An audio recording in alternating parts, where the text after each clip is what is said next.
I'm Austin Lugo. I'm Andrew Harp. This is With Nothing to Say. Let's talk about the Maltese Falcon. Before we get into this week's film, next week we're going to be watching The Hudsucker Proxy, which is the only Coen Brothers film I've never seen before. And you've never seen this film before either, but you've seen most of their films. Have you seen like the Lady Killers and Intolerable Cruelty and stuff like that? Seen Intolerable Cruelty. I guess I haven't seen Lady Killers either. I think Lady That's which Killers, is considered their worst film. yeah. Which Yeah, is why I put it off. this is like except for maybe The Man Who Wasn't There of the movies that people like a lot by them. Yeah, like I haven't seen The Man Who Wasn't There or Hudsucker Proxy. Intolerable Cruelty and Lady Killers are not considered, I don't think, too highly. Hmm. Well, maybe Intolerable Cruelty people like, but not Lady Killers. But anyway, yeah, I haven't seen Man Who Wasn't There, Hudsucker Proxy, and of course, like Coen Brothers, I've seen at least some of their movies like multiple times, several Yeah. times. I mean, we just talked about Fargo, what, 2 or 3 weeks ago? Because I bought Fargo Yeah, and that's like one of Blu-ray. my favorite movies, and Great yeah, movie. And this is around the and same yeah, time. I mean, Hudsucker Proxy 1994.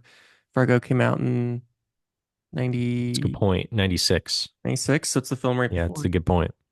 Wow. Yeah, 90s Coen Brothers are amazing. Is pretty amazing. Yeah, right. Yeah. Hmm. I'm very excited. But this week we watched a movie which I haven't seen, I think, since I was originally in film school, which at this point, Hmm. I went to film school in 2017. So it's been 7 years since I've seen this movie. And you've never seen this movie before, which Never seen it. No. that blows my mind, man. It's a strange movie to have never seen because it is truly at the it's like the most basic film when it comes to noirs. The Yeah, first one this you is watch. like a very like yeah, it is like the quintessential like kind of like noir Hmm. crime movie pretty much. I don't know, like these movies just early on didn't really attract me all that much, you know. They attract me way more. Um yeah, it just that's just how it is. I don't see how it blows your mind, I guess. Like I don't know, I like movies a lot, but there's plenty of other movies I haven't seen that are pretty big. But yeah, like but no, I see what you mean though. Like this is very like like uh this is like the noir crime movie in which all other noir crime movies, the stream in which they Yeah. return to again and again, right? Like there are many like tropes and stuff that like come out, and it's kind of funny too because I think like this isn't even like the first movie that was made Oh that was no. based off this novel Oh by really? Dashiell Hammett. No, yeah, it's based, yeah, like there was a movie from 1931. Uh-huh. Never seen it though. But yeah, like Oh it's not even well. the first time it's been adapted. This is the second time. That's crazy. When Brandon and I were writing his script this summer, which is his first effort into the feature, he is not someone who is very familiar with film. He doesn't watch a lot of movies, but he took a film class at UNR last semester, and one of the movies that they had to watch was The Maltese Falcon. Hmm. And one of the plot points of this film is it's about a group of college students who are making a film and a bunch of other stuff too. It's kind of the side story here. And the film within a film is a noir story. And every time we would write the film with a film, he would be obsessed with this idea of, well, this is like a Maltese Falcon and this thing happens. And it was very Hmm. clear to me that Brandon's never seen a noir movie before other than the Maltese Falcon, and he hasn't watched Yeah, any movies. I But gotta say, like, I like the Maltese Falcon a lot, but it's not one of like I wouldn't say it's like my favorite noir, even though it is the quintessential one. It's maybe it's unfair, but I kept on thinking of like Chinatown while watching it, hmm. where just because of course the movie is directed by John Huston. John Huston gives a great performance in Chinatown, and obviously like takes a lot from the Maltese Falcon, as do a lot of movies Hmm. from this period and going forward. Um, but the thing about like Chinatown that maybe elevates it a little bit more for me compared to Maltese Falcon, even though Maltese Falcon is an amazing movie, is that it kind of like it's sort of like it sort of like expands upon kind of like its small like beginnings, you know what I mean? Mhm. Like a woman coming into the detectives Jack Nicholson's office and saying like I want you to do like this, task for me. Yeah. And that's pretty much what it is with Maltese Falcon. But it never really kind of the thing about Maltese Falcon is it never really grows from it really all that much. It's just kind of like a real they just want to find an expensive idol. And Yeah. that's pretty much kind of how that's it. You know what I mean? So there is something kind of about it where it's kind of like you want a little bit more like, oh, is it like a secret like thing or like does it go all the way to the government? It's like, no, it's just like it's just it kind of reminded me I was also reminded for some reason of like Indiana Jones for some reason because like Okay. they're like the archaeological thing of like stealing artifacts and Hmm. selling them and they want this and like all this thing of like back and forth with artifacts and things like that. So I know it's not a fair comparison, like comparing this movie to Chinatown, but again, like I think I like a noir movie that goes maybe just like a step above, just like in of the item itself, if that makes any sense. Yeah, absolutely. I mean, even though this is early in the noir era, there's certainly been plenty of noir films before this, and so it's Mhm. building off a foundation. But as you mentioned, when you reference a later noir film, you can't help but think of the Maltese Falcon and the pivotal role that it played in these later films. And I think one of my complaints is the same complaint as yours, which is the fact that at the end of the day, it's just people sitting in rooms talking. I mean, it's very exciting and it's very fun, and I Yeah, I have don't a great mind it. time. Yeah, I'm not right. complaining, and that's very much of the era. I mean, we're at the late end of the talkies era, so it's still kind of this. And there's not a whole lot of action scenes, although when there is those No, few not. moments, whenever Humphrey Bogart punches someone in the face, Oh, it's it so is funny when very he punches and exciting. slaps and hits people and stuff like that. Yeah, and there's like there's a lot of guns pointing at each other at people. There's a lot Hmm. of like pointing guns at people, Everyone's but got a gun. the only time you only see a person get shot like early on in the movie. That's the only time you see someone get shot. Other people do get shot in the movie, but you never see them. And that's Hmm. the thing about the movie too is that like the whole movie is from the perspective of Sam Spade. You're following him throughout the whole story. So things will happen off screen, and then a character has to explain to Sam what happened off screen. So there'll be like at least like there's at least like maybe two or three speeches in which like a person is just sort of like explaining Explaining things. like the events that happened that he wasn't there for.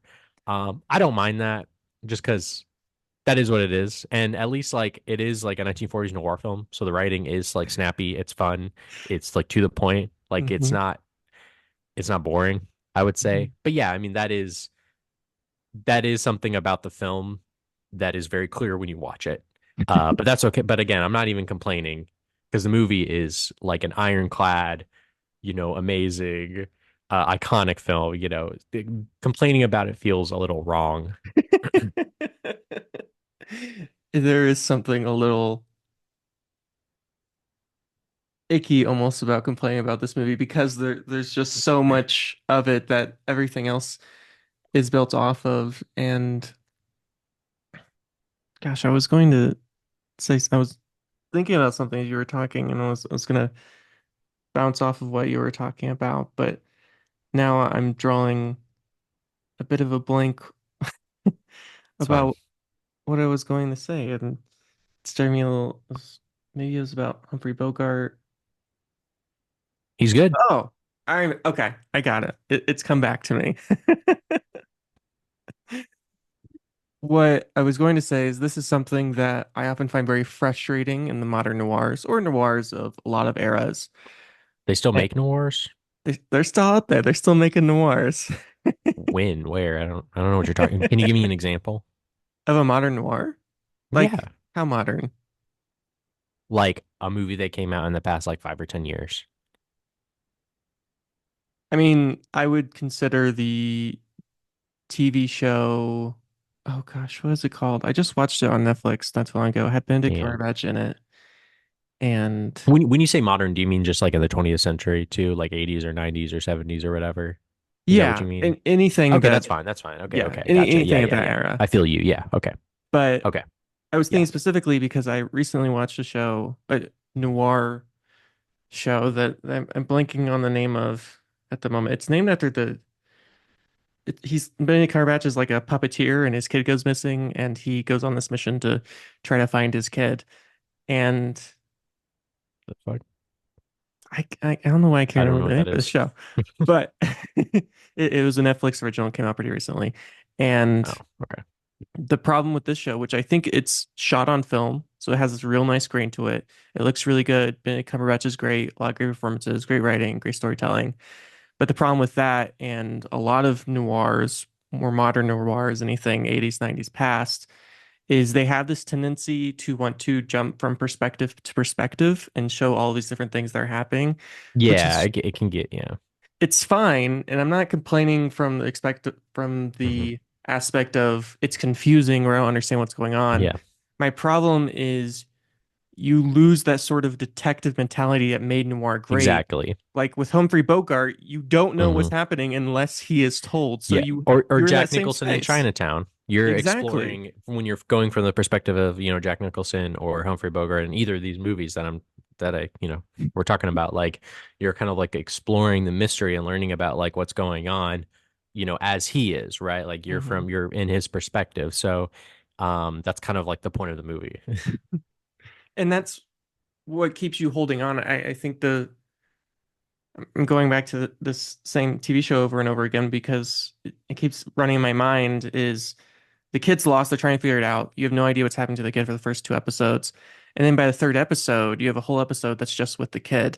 And so the problem Okay. becomes the stakes fundamentally change because now we know where the kid is. We know what's happening. And I know they're trying to create this dramatic irony, but I think we Yeah. lose some of the value. And with this, unless Humphrey Bogart is told something, and it is very clear that everyone's Or if always he lying sees to something, him, yeah.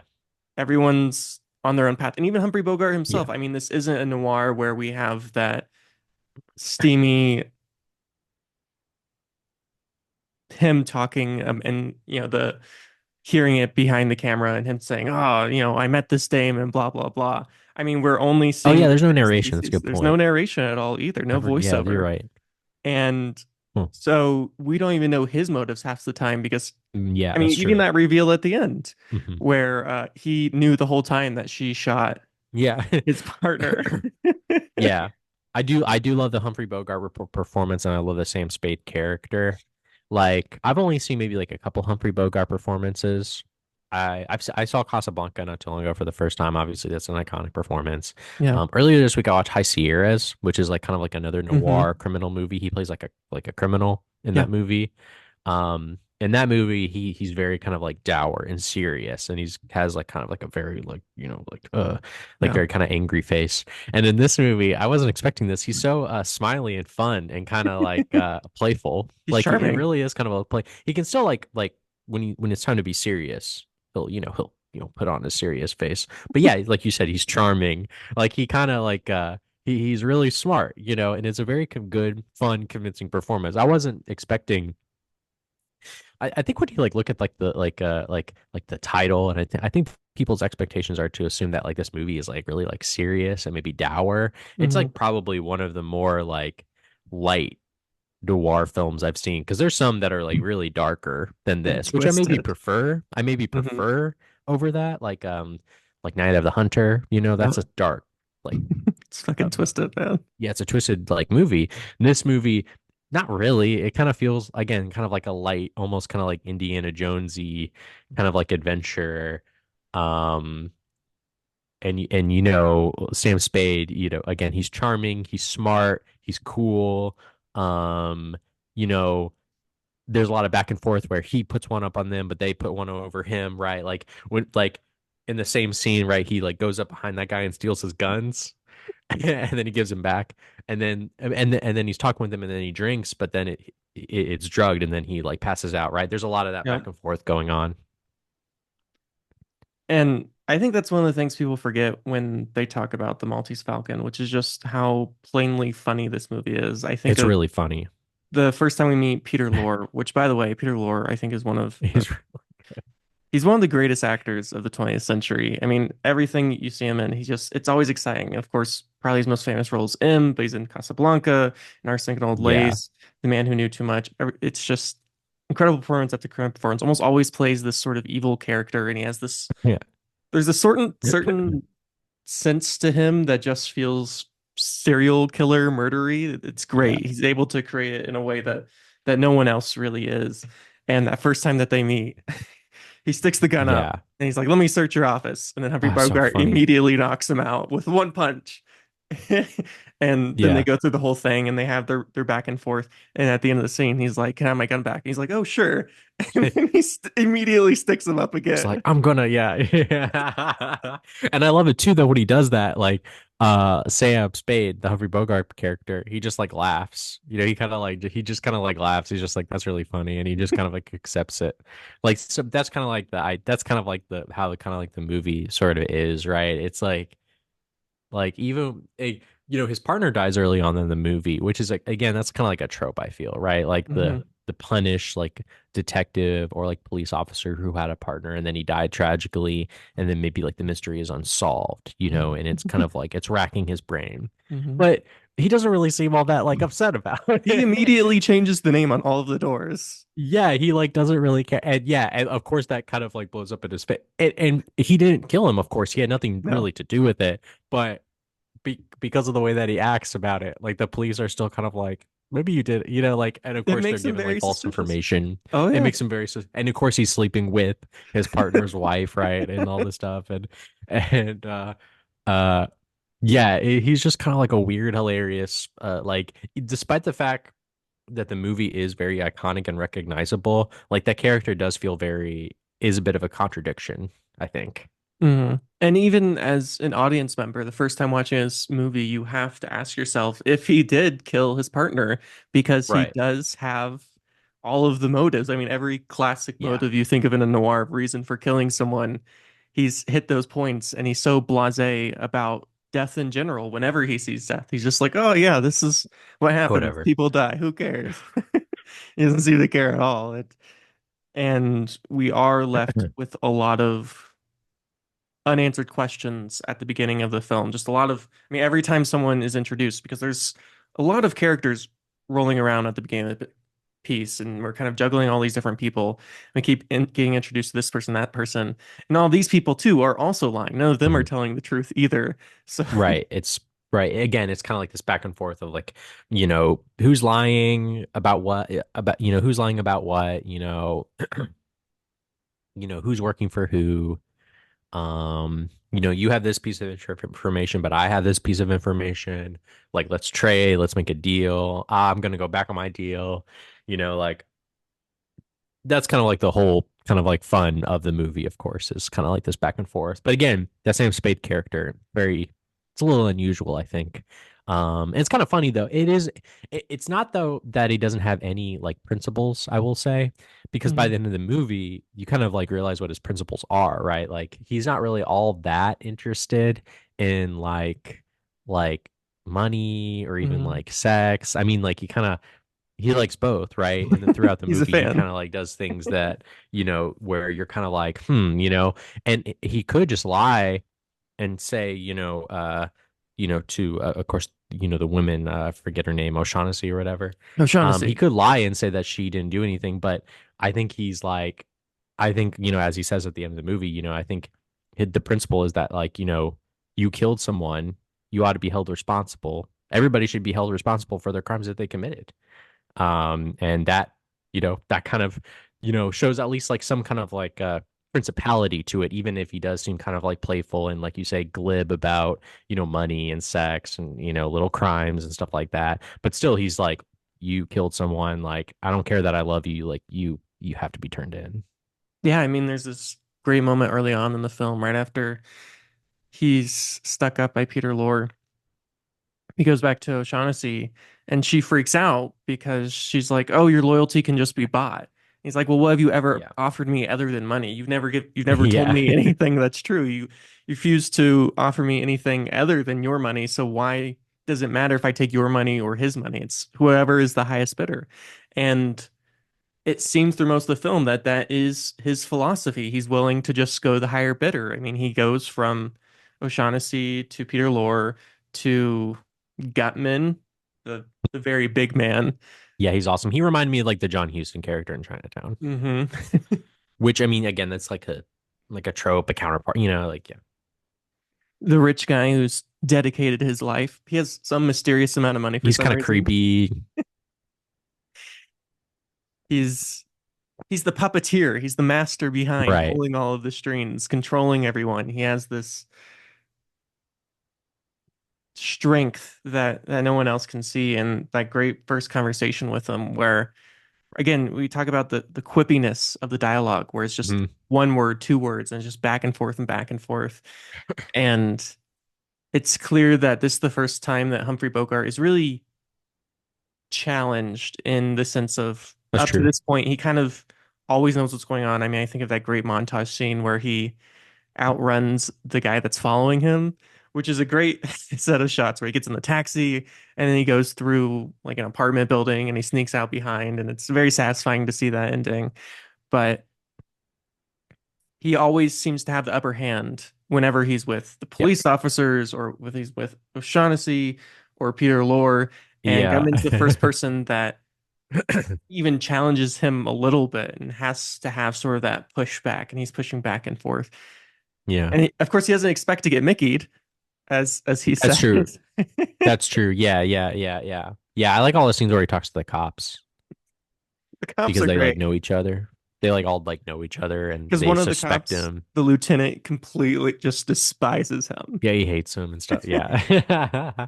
Yeah, their back and forth is really really funny. There's that one really fun, hilarious. It's a really funny scene where it's like they're all together in his office and the cops come by the door because as is revealed later, the widow of his dead Yeah. partner like called the cops or whatever, and then they hear a scream and they go in there. That whole like interaction between like the cops and like Peter Lorre and all these people like is like really really funny. It's like she scratched me, it's like it's just kind of like what am I like it's like a that scene is like really silly. That's a very silly kind of like scene. Like it says like I guess we're going in. Well, I guess you are. Like he's so unbothered. The Sam Spade Humphrey Bogart character.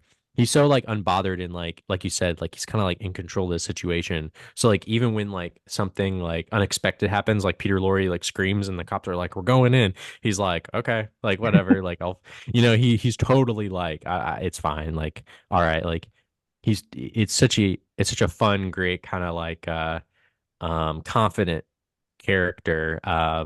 It's really really fun. Yeah, there's almost this screwball comedy element to the piece where they have all agreed, all of these criminals, that there's a certain mutual destruction. So Humphrey Bogart's whole philosophy is if I go down, I'm taking you all down with me. And none Yeah, of pretty them want to much. go down. And Humphrey Bogart, of course, is completely willing to go to jail because he's the only one that's in San Francisco. He knows the police department. He's friendly with all these people. He's friendly with the DA. Right, he can get And away with it. he can get away with whatever he wants. And so his playing card, the way he's able to control all these different situations, is one is just ability to just lie out of his ass. I mean, no one can lie quite like Sam Spade. I mean, just in a single moment, he'll have 1,000 different He's so lies good. coming at you, and they're all great and they're Hmm. all creative. Just like that scene where they run in and he's like, "Oh no, we're all just kidding you. Like this was all just for fun." He just fell slipping on the carpet and hit his head. And they're all willing to go with it because they know that Sam Spade holds a certain power over all of them. And there's nothing they can do he's about it. I mean, I don't think, he's like relatively famous, it seems like, yeah. too, I think. Yeah. I think that maybe has something to do with it.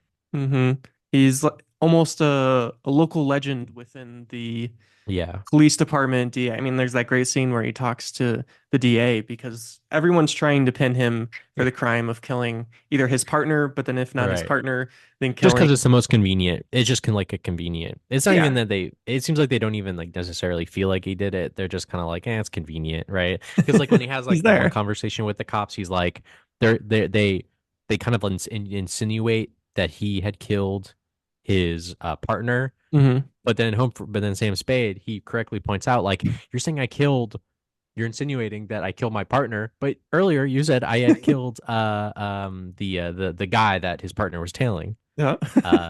whatever his name is. I'm forgetting Thursby. Thursby. Because like so he's correctly it just all kind of like leads to him, unfortunately, at that point. But willing to point out the fact that it is complete nonsense and that the police in Yeah. this film are a bit bumbling. They kind of fumble behind and aren't really ever sure what's going on. And yet, Sam Spade is still able to get useful information out of them. He's still able Mhm. to use them in the same way he uses everyone else. I mean, he uses them at one point when they're in that hotel lobby to get the guy who's following him to leave because he's carrying a gun and he's not supposed to be carrying a gun in the area because he doesn't have a permit or what have you. And so he has this amazing ability to whoever he's talking to, it's clear that he is only using them to get whatever the next thing is he needs. I mean, Yeah. even with O'Shaughnessy, you think that, oh, he's fallen in love and he's changed his ways and blah blah blah. But Yeah. then with the reveal at the end, it's like, no, he was playing her just like he was playing everyone else because But he made it seem like he still loved her though. he did. And there's that great moment near the end where he's like, it doesn't matter if I love you and you love me Yeah. because what you did was wrong. And he's What you did was wrong. Yeah. He's willing to hold to his morals even over love, which is this great, wonderful principle of, Yeah. and you don't think he has these principles. You don't think he has any principles. I mean, he Yeah, it doesn't does seem that way. through most of the film. He feels a little sleazy, which is great, Yeah, and you because he's love trying to it. make a buck. Like he's trying to make a quick buck like everybody else is, right? Like Hmm. he's like, as the movie progresses, like the price, right? Like the money that he is He given, gets like so the much money in price, this film. it's like the well, like even just kind of like the potential amount of money he can make from the Maltese Falcon, like it continues to rise. It's like I'll give you $5,000, I'll give you 10,000. It's like keeps on rising and rising as the movie progresses, and so of course like and of course, Sam Spade is more and more interested in it, like in trying to find it. Um, so yeah, And while I was watching this movie towards the end of the film, when they're all in that one space together, when they all go to that room, yeah, and it's great. the Falcon has been captured and put in a Yes, PO box many somewhere. people have died and Lots of people have died for for it. this moment. And Humphrey Bogart holds all of the cards, and everyone's like, and Peter Lorre, Oh, it's a he's so great angry scene because he's like, you don't hold any cards. Like, we'll shoot you. He's like, you can't shoot me. If you kill me, because I know where it is. You won't I'll know know where where it it is. is. I mean, it's this great moment where it reverses the typical power structure. And they're like, well, we'll do whatever we need to get the information out of you. And it's like, well, if you're not going to kill me, it doesn't matter what you do. I'm never going to give you the information. And Yeah, it reverses this dynamic. And they just decide. I mean, they have this long conversation where he convinces them that they need a fall guy, and the fall guy's got to yeah. be The like, William something. Well, is it Wilma? yeah, it's just like a Something weird like name. that. It's like a Wilmel or something like Yeah, that. It's a Wilmer. Wilmer, yeah, the Wilmer. Wilmer That's who's the right. gun guy, who's the gun guy of the you Of know, Gutman. the gut of Gutman. Yeah, yeah. And he successfully argues that he should be the fall guy. And none of them leave. Like none of them try to get away. They all stay in that room because they all know that they need each other for that moment. And so Yeah. Emily's watching this with me, and I'm like, oh no, there's only like 5 minutes left. Don't worry about it, because we had to go to a party soon. And I forgot how much longer the film goes on after they're all in that room together. I forgot just how much of that final piece takes place in that room, waiting for the Yeah, Maltese Falcon to the whole come time. and having those different conversations and arguments. And we only see the Maltese Falcon a single time. We only see it at the end of the movie. We don't see it a single moment And it's before also not that. the Maltese Falcon It's as not the Maltese Falcon. it's a fake the whole time. I love that. I love that reveal of just kind of like of course like that would be it's a perfect reveal of just like actually the whole time they never had the Maltese Falcon in the first place.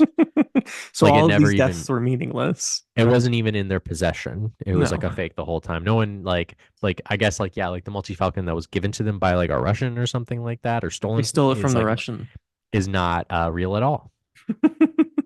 Like we're it's like amazing. Yeah, I love that reveal at the end where they've been spinning this entire film. Everyone thinks that O'Shaughnessy has the Maltese Falcon and she's Yeah. hiding it from this person and that person. And so everything's dependent on this one thing.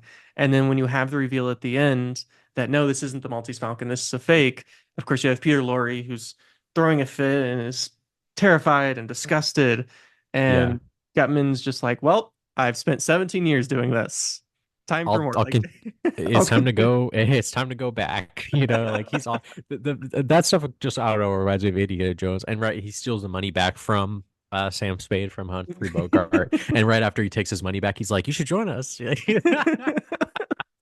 Oh man, he's really good. I like that character. I like that actor. It was very, very, very funny.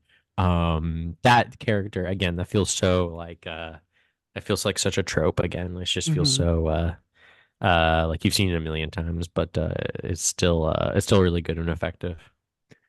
And that final scene is the only scene from the film that I remember. And for some reason, I have this very distinct memory, which apparently is a false memory that hasn't been implanted in my mind. You invented it. Apparently, of after everyone leaves, Sam Spade holds the Maltese Falcon and he breaks it open or something, and it reveals that within this fake Maltese Falcon is the real Maltese Falcon. And I don't know You see, why. that would be something that they would put. I bet you there is like another noir film that came out like a There year must after this be, one that has the exact same like plot as the Maltese probably. Falcon, but it Yeah. has that ending. Like that Because it is wouldn't so be. ingrained. But no, it's just like no, I do kind of like how this movie just ends with like, yep, we never had in the first place, and there's really no secret or anything like that.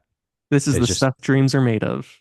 yeah, this is the stuff dreams are made of. Yeah, yeah, yeah. It's the stuff dreams are made of. Yeah, yeah. I do like that. I do like that. It's just like the whole thing is just like the whole thing, the whole like rigmarole of the movie has just basically been for naught. Like dead. There's not gonna, no one's not gonna be getting any money, and some people are gonna go to jail. It's just like, like that character, O'Shaughnessy, she like killed like multiple people, and she her reward is she gets to go to jail and she gets nothing.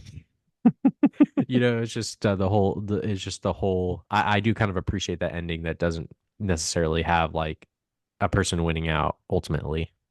Yeah, and she's the only one that's the worst for it because both Peter Lorre and Gutman go on to Russia to I don't even think they kill anyone, or maybe no, they kill the boat guy, the boat captain. the well, I guess he put Wilmer.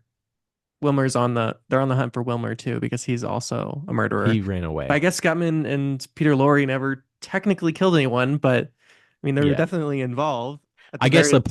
the important part for Sam Spade is that O'Shaughnessy killed his partner, his Yes. buddy, ultimately. So, and yeah.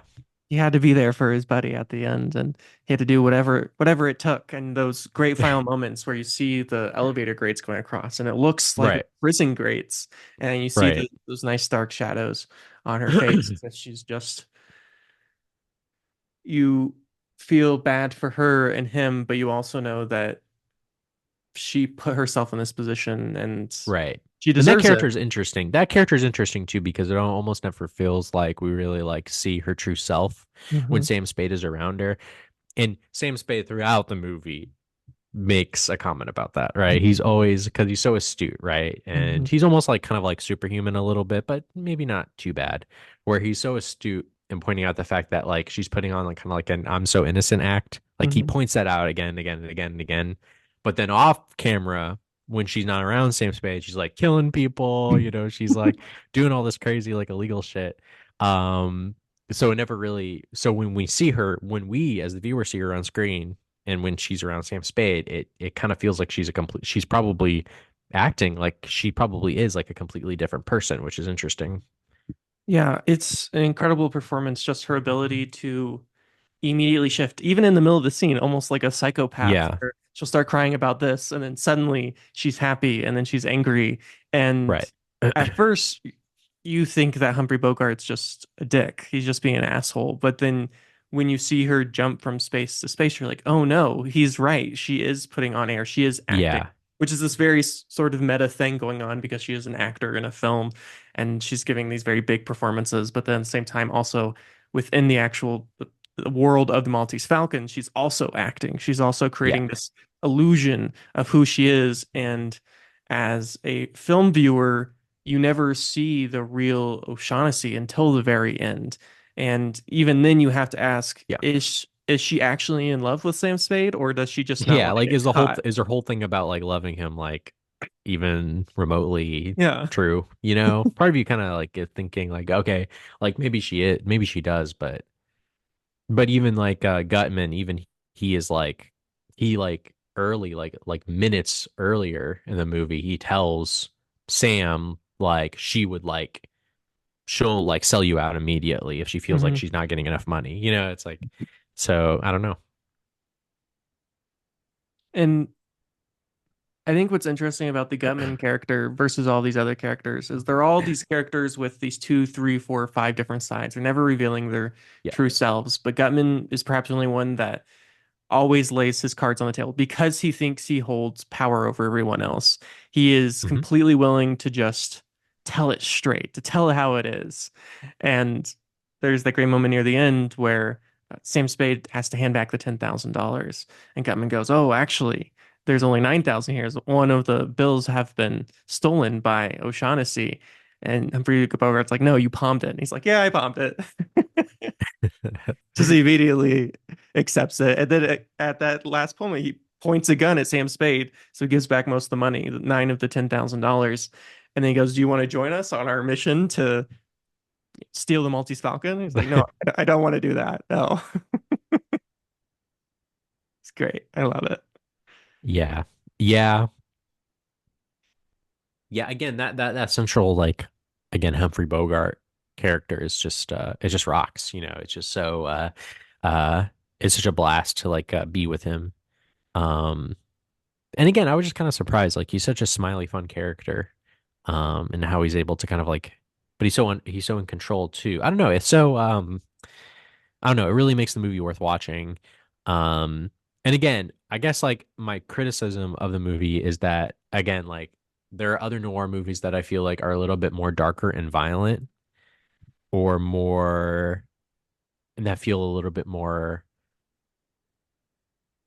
I don't know. I feel like in our conversation, we really pointed out how like actually like astute and great and kind of like unique the movie is. But I will say that like I think I do prefer movies that go like a bit above just being uh about like an item or an artifact, right? Like it's Yeah. about like more than that, right? It's about like power or um revenge and things like that. And that is in the Maltese Falcon, but only like slightly. Hmm. Um but that's just kind of like, I guess that's just kind of like my core kind of like criticism with the movie. But again, like I hate the fact that I'm criticizing it because it's so cool. It's such a cool, great film. Um, and it's one of those movies where I would just put on and I was like pretty like I just watched it straight through. I didn't stop. Even though I was at home. I was just like, Hmm. yeah, I gotta watch the whole thing. Because it's just one of those great, film hard-boiled detective film noir movies where there's just like a lot of like snappiness to it that is really kind of I think kind of lost in movies today. Yeah, one of the things that shouldn't work nearly as well as it does work in this film is, as I pointed out very early in this conversation, is most of the film really is just Humphrey Bogart walking around, standing on a set, talking to people, people explain. I mean, they're rarely ever showing anyone stealing anything or running around or Mhm. shooting things or fighting or doing any of these sort of actiony things.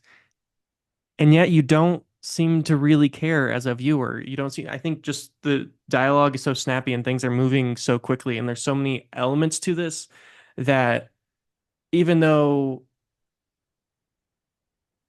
if this was made today, it would probably have a lot more physical moving elements and going to a lot of Yeah, locations, being outside and doing all these things. I would argue that that would only take away from this film because there's already so much you have to grapple with when it comes to this piece. There's already so many things you have to understand that if you start throwing in, showing the scene where they go and get the Maltese Falcon from Russia or going and seeing this thing happen or that thing happen or this shooting or that shooting, I think you lose a bit of the magic of it. And what makes this film work so well at the end is that you are with Humphrey Bogart the entire time. You only see what he sees. And so you yourself have to become a sort of detective. You have to figure out, yeah, are they telling the truth? Are they lying? What is going on here? What can we trust? What can we not trust? And we only get to see the things that he sees. And he's never in the action. He's always on the sidelines, just like an actual detective is usually never in the action. They're always on the sidelines. And that may be a little uncomfortable for some viewers that aren't used to that, that aren't used to the classic noir of often Hmm. the detective isn't there to see the things happen. Often things do happen off screen. I think of a great film like Detour, which is very early noir, 1936, right in the middle of the Depression. And the biggest moment of that film is the strangling, the murder, and that whole scene happens off screen. And that's very important to that film. That's very important to early noirs is that most of the action is unseen. Now, part of that is merely due to the fact that they couldn't Yeah. show these things on screen because they had to go through the Catholic Church and had to get things accepted. And people say, yeah, yeah, it's fine, you can show this. But I think that added to the magic because the violence is almost scarier when you can't see it, when you have to imagine Right. I it agree. yourself, when it's behind the screen, it's behind Hmm. the things that you're seeing. And so even that reveal at the end, you don't expect it coming. You don't expect Humphrey Bogart to have been fooling everyone the whole time, including the viewer, of the fact that he's not actually in love with O'Shaughnessy, or if he is in love with O'Shaughnessy, these things are more important. And it's not that he's Yeah. willing to sell out himself, as he seems to be able to do, to sell his morals to anyone to the highest bidder. The fact is that he's been on her tail the whole time. He's been trying to find the truth, the thing that he actually claimed at the beginning, but we didn't believe that he was looking for the truth. He actually was looking for the truth the whole time. Yeah. And then when he finds it, he's willing to do whatever it takes to make things right. Yeah.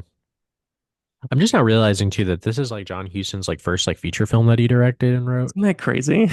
That's pretty nuts. Like that's like kind of a crazy like first movie to make. That's pretty Just iconic. casually Yeah. makes He's a Maltese weird, Falcon. he is a weird, yeah. It's just like, yeah, my first movie is gonna be the Maltese Falcon. It's like, oh, okay.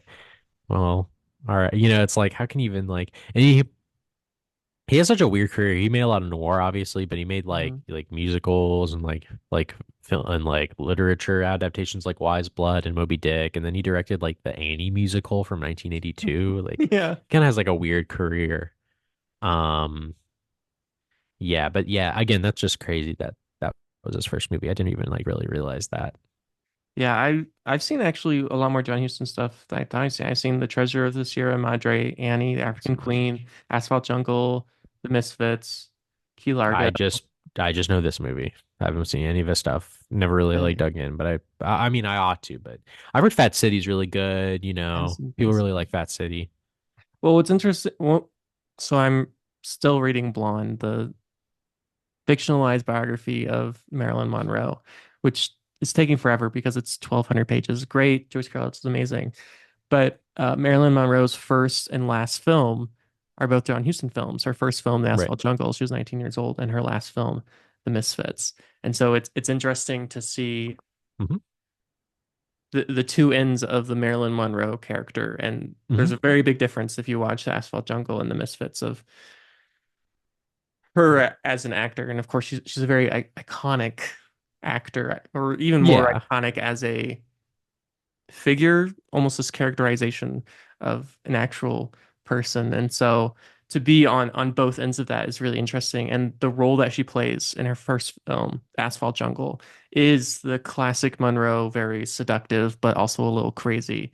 And The Misfits is about, in a lot of ways, Marilyn Monroe getting older and having to deal with being older and all the Uh-huh. things that come with getting old when beauty is the thing that you sell, when beauty is your commodity. So it is interesting to see both ends. But I love John Huston. I think everything I've seen is fun, and he has a really weird career. I mean, you have a James Bond film on here, you have a musical Annie on here, you have a couple of westerns, and just all, and of course all of the things that he has been in, like Chinatown. So it's definitely one of those directors, writers, producers, actors that's really done it all. I mean, he's Yeah, he's just crazy. everywhere. Yeah, chill. Yeah. Yeah. Yeah. Crazy motherfucker. Um, yeah. And again, I can't help but think of Chinatown too with like this movie because there's so many similarities and stuff. And it's of course it's interesting that he's in the movie and yeah, I he rocked. Very kind of remind me of John. He seems like almost kind of like a John Forty type figure, Hmm. maybe a little bit. He's probably a little nicer though. Probably just a little bit. But that does put us just at an hour, so I think that that's a good point to Sure. start wrapping things up. I've seen this film before, so I'm gonna let you go first, and then I'll Well, continue. I just, like I said, just a great quintessential, just iconic film, iconic tropes and images and great Humphrey Bogart performance. He's fantastic. Uh, great snappy dialogue. It's funny.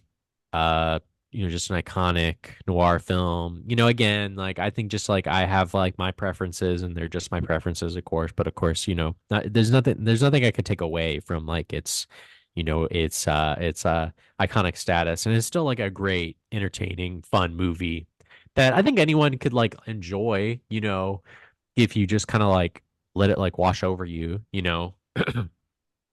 I think movies like this, people feel for some reason kind of intimidated, just because I think like the dialects and the vernacular, I guess you could say, Mhm. of the way that people spoke during these movies, I think puts people off. This one wasn't too bad, in that regard.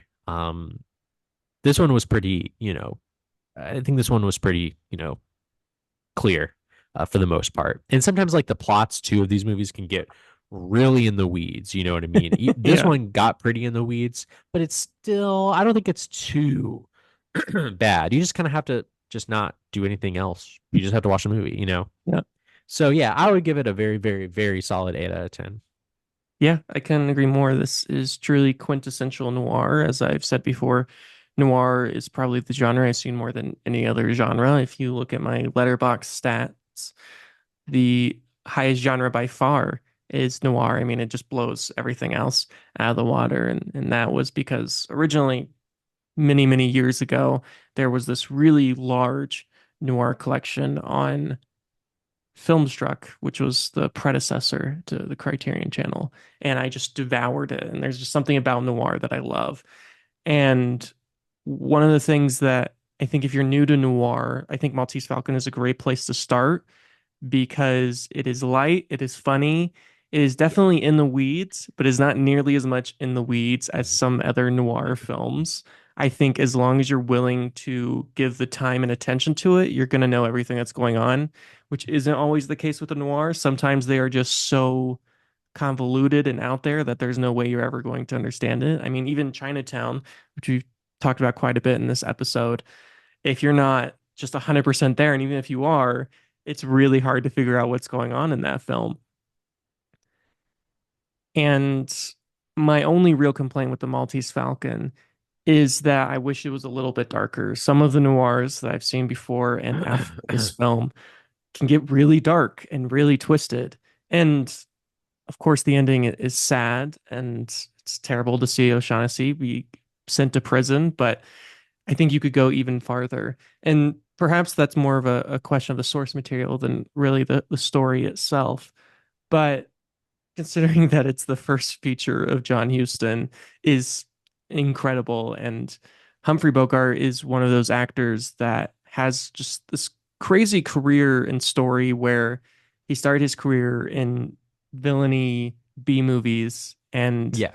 sort of lucked his way into a couple of big roles like Casablanca, which made him just this giant movie star overnight. And it's always great to see Humphrey Bogart in anything because he has this really incredible dynamic range that a lot of actors of this era did not have. So, and I think without that central Humphrey Bogart role, I think under another actor, I don't think this would work. I think you need someone of Humphrey Bogart's talent for a film like this to work because so much is on his shoulders, so much relies on him because you're seeing everything through his eyes. So I love this film. It was really great to see it again. I'm also going to give it a very strong 8 out of 10. That's right. All right, y'all. Thank you for listening. You can find everything I do at Austin Lugo. I'm on Letterboxd at Retro Andrew, RETR0 Andrew. And you can find this podcast where you hear podcasts. You can also find us on Instagram, TikTok, and YouTube. With nothing to say, thank you all for listening. Thanks again.